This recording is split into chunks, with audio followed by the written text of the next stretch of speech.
Federal investigators preparing to bring more accusers of Sean Diddy Combs in front of a federal grand jury in New York City. This is new. This is not the same federal grand jury that we saw earlier. This is not the same uh, child trafficking or sex trafficking allegations that we've seen against him. Now, this is very likely all tied together.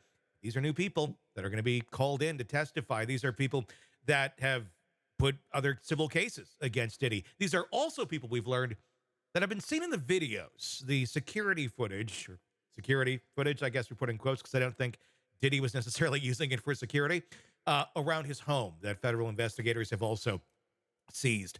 Joining me to discuss, Robin Dreeke, retired FBI special agent, chief of the Counterintelligence Behavioral Analysis Program. Uh, okay. New federal grand jury. That's not necessarily an easy one to conjure up unless there's some serious things they're looking into here. Where do you think this is going, and how close are the walls to squishing Diddy at this point?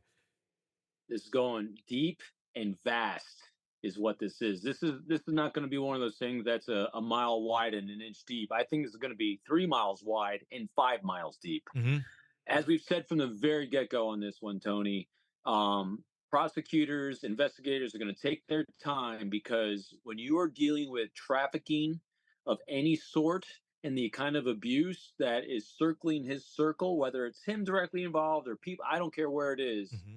there's a lot of tendrils to this, and I think we're starting to see those tendrils materialize. What it's looking like is they're taking probably some of the more super hard credible evidence, individuals that were firsthand testimonies of all these things, as well as probably physical evidence as well that they can garner so they can start laying down the framework of where it's going to begin, because I would start hypothesizing that we're going to start seeing arrests kind of coming up soon. Yeah, I would imagine, considering that they've convened that grand jury.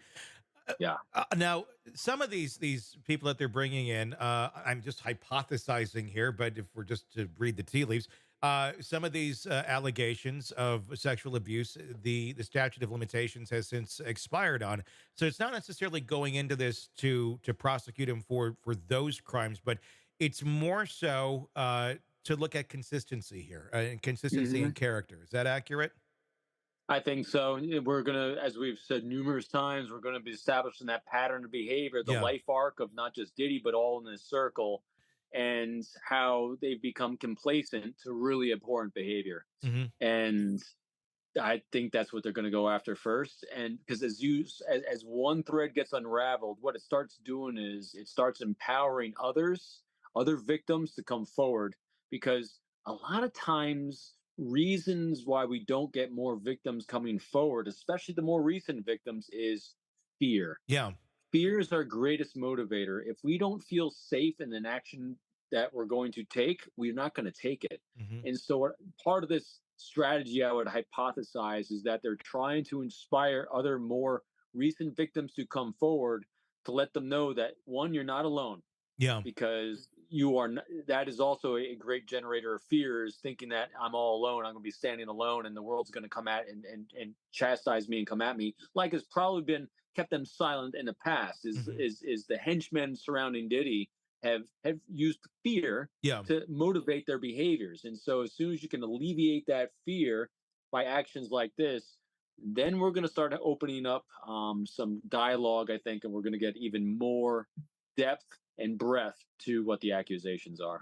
Since November, he's been named in 8 civil suits, 7 directly accusing him of sexual assault.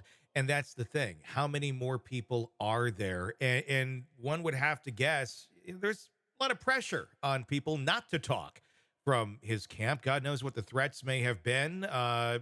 Destroying a career, killing someone. Who knows? I mean, I'm just speculating right there. But it's that power that seemed to have been able to keep him so bulletproof over all of these years. Yeah, I think the main driver of all these things isn't necessarily a direct fear of like when someone states or puts in, definitely when put in writing, most likely, Mhm. hey, we're going to do X, Y, and Z if you don't do this.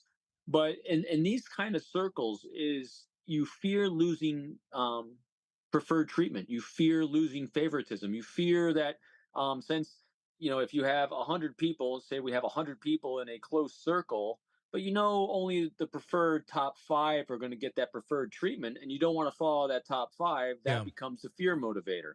And so those behaviors get established by Diddy and his circles, past patterns of key behaviors that others in that circle that are trying to get in are reading the tea leaves, as you just said.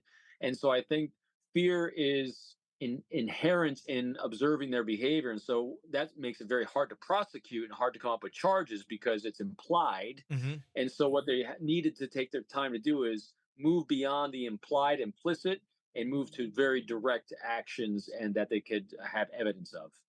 Hey, thanks for checking out the video. Be sure to follow us wherever you download podcasts, and especially Apple Podcasts, where you can get advanced episode and premium content on our premium channel right there. Also, be sure to follow us on social media so you don't miss any breaking updates on the stories that matter to you most. We're on TikTok, X, Instagram, Facebook. Just search Hidden Killers Podcast with Tony Brueski, and you'll find us right there. Again, thanks for watching.